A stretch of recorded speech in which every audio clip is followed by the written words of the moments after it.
दोस्तों, आप सभी का स्वागत है आपके अपने यूट्यूब चैनल बॉटनी बाय क्रांति सिंह में।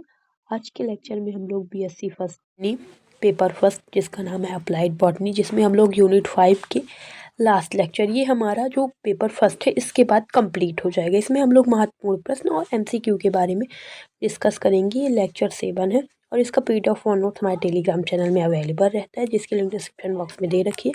आप जा करके ज़रूर चेक करिएगा। और इससे पहले भी जो सारी यूनिट 4 है वो कवर कराई जा चुकी हैं, और इस यूनिट्स को जो लेक्चर हैं, 6 लेक्चर हैं वो कवर कर, तो सब कुछ हमारे प्लेलिस्ट में अवेलेबल है, जिसकी लिंक डिस्क्रिप्शन बॉक्स में दे रखी है।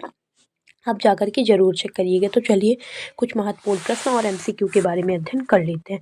इन सब का आंसर जब आप लोग यूनिट्स के जा करके पढ़ेंगे, जो आगे के लेक्चर हैं उन सब में मिल जाएगा। तो सबसे पहला क्वेश्चन है, पादप उदक संवर्धन पर एक निबंध लिखिए। तो प्लांट टिश्यू कल्चर पर आप लोगों को निबंध लिखना है, जो कि बनारस हिंदू यूनिवर्सिटी 2022 में आया हुआ है। अच्छी तरह से लेबल किए गए आरेख के साथ मूल शीर्ष और प्ररोसेक का संबंधन करें।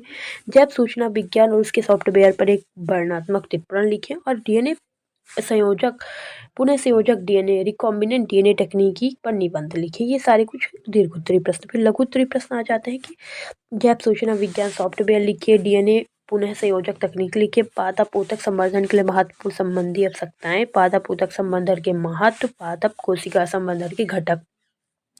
फिर पारंपरिक खेती की तुलना के लिए पादप और ब्लास्टोफास्टा से आप क्या समझते हैं, और एक्सप्लांट की तैयारी की सतह कीटाणु शोधन कैसे किया जाता है, परागकोश और पराग संवर्धन का रेखीय वर्णन, कैलस संवर्धन, निलंबन संवर्धन कैसे बनाए, डीएनए पुनः संयोजक और ब्लास्ट और वैश्विक और स्थानीय अनुक्रम। और अति लघुत्तरीय क्वेश्चन में आप लोग प्लांट टिश्यू कल्चर, जैव सूचना विज्ञान, कैलस संवर्धन, प्रोटोप्लास्ट और फूड संवर्धन। जैव सूचना विज्ञान के उद्देश्य, सूक्ष्मात्मक और सूक्ष्म तत्व के विशेष उदाहरण, पादप ऊतक संवर्धन में शामिल चरणों को सूचीबद्ध करें, मूलांक संवर्धन, पैरोह विभाजन को परिभाषित करें। और उसके बाद 7वां है प्रोटोप्लास्ट संवर्धन की विभिन्न अवस्थाएं, कैलस संवर्धन क्या है, निलंबन संवर्धन की वृद्धि आकृति को चित्रित कीजिए, और ब्लास्ट विज्ञान की कोई 3 सीमाएं, फास्टा से आप क्या समझते हैं, और डीएनए पुनः संयोजक प्रति कोई महत्व, और जैव सूचना विज्ञान के उद्देश्य लिखिए। फिर उसके बाद बहुविकल्पीय प्रश्न आ जाते हैं। तो सबसे पहला है कि एक पौधे के क्लोन बनाने के लिए कीटाणु रहित परिस्थितियों वाले पौधे के प्रसार के लिए अपनाई जाने वाली विधि क्या कहलाती है, प्लांट टिश्यू कल्चर कहलाती है। और दूसरा है डैश की आपूर्ति अमोनियम, सोडियम और पोटेशियम लवण के फास्फेट आयन के रूप में की जाती है, तो फास्फेट के। और फिर निम्न में से कौन सा तत्व सूक्ष्म है, तो मैग्नीज सबसे सूक्ष्म है। और विटामिन B1 का वैज्ञानिक नाम होता है थायमिन। आहार में निम्नलिखित में से किस अमोनो अम्ल की पूर्ति करनी होती है, तो फेनिन एनालिन का यूज़ किया जाता है। और फिर 6वां है, निम्नलिखित में से कौन सा हार्मोन विषाक अवरोधक होता है, तो IAA होता है। और पादप ऊतक संवर्धन की तकनीकी है इन विट्रो कोशिकाओं को बनाए रखना और बढ़ाना।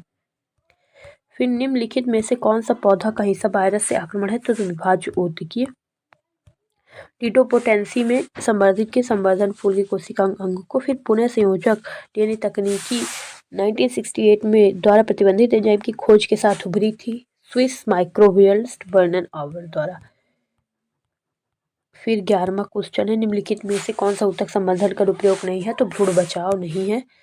फिर 12वां क्वेश्चन है, एक अंतः विषय क्षेत्र है जो जैविक डेटा को समझने के लिए विधि और सॉफ्टवेयर को उपयोग, तो एक जैव सूचना विज्ञान है। ब्लास्टा का अर्थ होता है basic local alignment search tool. निम्नलिखित में से कौन सा भ्रूण संवर्धन संबंधित है, तो विषाणु मुक्त पौधे बनाना, इससे संबंधित नहीं है। फिर 15 क्वेश्चन है, भ्रूण संवर्धन के ताजा माध्यम में उपसंवर्धन 4 सप्ताह में अलग किए जाते हैं। तो आज से ये हमारा पेपर फर्स्ट जो होता है अप्लाइड बॉटनी का वो कंप्लीट होता है। अगर आपको ये वीडियो पसंद आए तो वीडियो को लाइक करें, चैनल को सब्सक्राइब करें। Thank you for watching, please like और सब्सक्राइब।